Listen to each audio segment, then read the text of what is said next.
अजिंक्य Maharashtra news, एका सामान्य माणसाची अनोखी सुरुवात. संपादक संतोषजी लांडे. पाहुयात काही ठळक आणि महत्त्वाच्या घडामोडी. हिंगोली जिल्ह्यातील वसमत कवठा टिपाईप चौकात संभाजी ब्रिगेडवरून रास्ता रोको आंदोलन करण्यात आलेलं आहे. यावेळी संभाजी ब्रिगेडच्या वतीने आंदोलन करण्यात आले होते. यावेळी मोठ्या प्रमाणावर शेतकरी आणि संभाजी ब्रिगेडचे कार्यकर्ते आंदोलनाच्या ठिकाणी उपस्थित होते. दिल्ली येथे जंतर मंतरवर सुरू असलेल्या आंदोलनाला हिंगोलीचे सुपुत्र, देशाच्या राजधानीत अभिजित तिपके नेट परीक्षेच्या पेपरफुटी प्रकरणातील केंद्रीय शिक्षण मंत्री प्रधान यांचा राजीनामा मागण्यासाठी लाखोंच्या संख्येनं विद्यार्थी जंतर मंतरवर जमले आहेत. त्यांना पाठिंबा देण्यासाठी या ठिकाणी आज संभाजी ब्रिगेडच्या वतीनं मोर्चा काढण्यात आला आणि या मोर्चामध्ये यावेळी ग्रामीण भागातील अनधिकृत लोडशेडिंग, कर्जमाफी अशा विविध मागण्या आंदोलनस्थळी संभाजी ब्रिगेडच्या वतीने कार्यकर्त्यांनी घोषणाबाज्यातून लावून धरल्या. यावेळी जिल्हाध्यक्ष, अध्यक्ष सतीश जाधव, माजी शिक्षण अधिकारी तानाजी भोसले, इंगोले राजे सामोरे आणि तालुका स्तरावरील विविध संभाजी ब्रिगेडचे पदाधिकारी उपस्थित होते. अजिंक्य महाराष्ट्र न्यूजसोबत श्रीहरी अंबोरे पाटील, उपसंपादक महाराष्ट्र राज्य.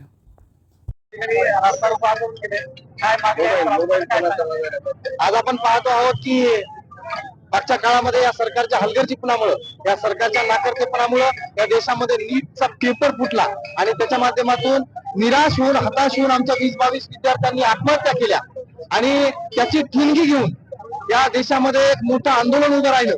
त्या आंदोलनाच्या दरम्यान आमच्या बांधवांवर, या आंदोलकांवर, या देशाचं भविष्य असणाऱ्या तरुणांवर इथल्या जुलमी सरकारनं, या हिटलरशाही सरकारनं जो लाठी हल्ला केला, ज्याच्यामध्ये आमचे लेकरं बाळ रक्तबंबाळ केले, त्याच्या विरोधातला हा निषेध होता. हा सरकारच्या विरोधातला हा निषेध मोर्चा आणि वेगवेगळ्या मागण्या घेऊन आम्ही संभाजी ब्रिगेडच्या माध्यमातून या ठिकाणी रस्त्यावर उतरलो आहोत आणि येणाऱ्या काळामध्ये सरकारनं या सगळ्या बाबींकडे अतिशय संवेदनशीलतेने बघून आणि या शिक्षण व्यवस्थेचं माती करणाऱ्या धर्मेंद्र प्रधान या शिक्षण मंत्र्याचा राजीनामा घेतल्याशिवाय हे आंदोलन मागे होणार नाही.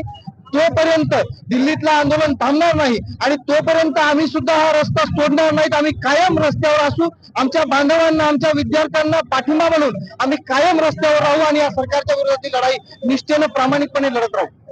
न्यायमूर्ती ज्या दिवशी सामान्य लोकांना काक्रोज ही पदवी देतो आणि तिथंच क्रांतीचा जन्म होतो आणि सगळे आम्ही काक्रोज आज दिल्लीच्या जंतर मंतर या ठिकाणी आम्ही 12 वर्षात या देशाच्या पंतप्रधानानं एकही पत्रकार परिषद घेतलेली नसताना, विदाऊट मेकअपचा एकही कार्यक्रम केलेला नसताना या सगळ्या काक्रोज लोकांनी एका जागी येऊन आपली ताकद दाखवली. या मातीतली ताकद रात्रीच्या 12 वाजता पंतप्रधानाला विदाऊट मेकअपचं, विदाऊट सूचनेचं लोकांच्या समोर यावं लागलं.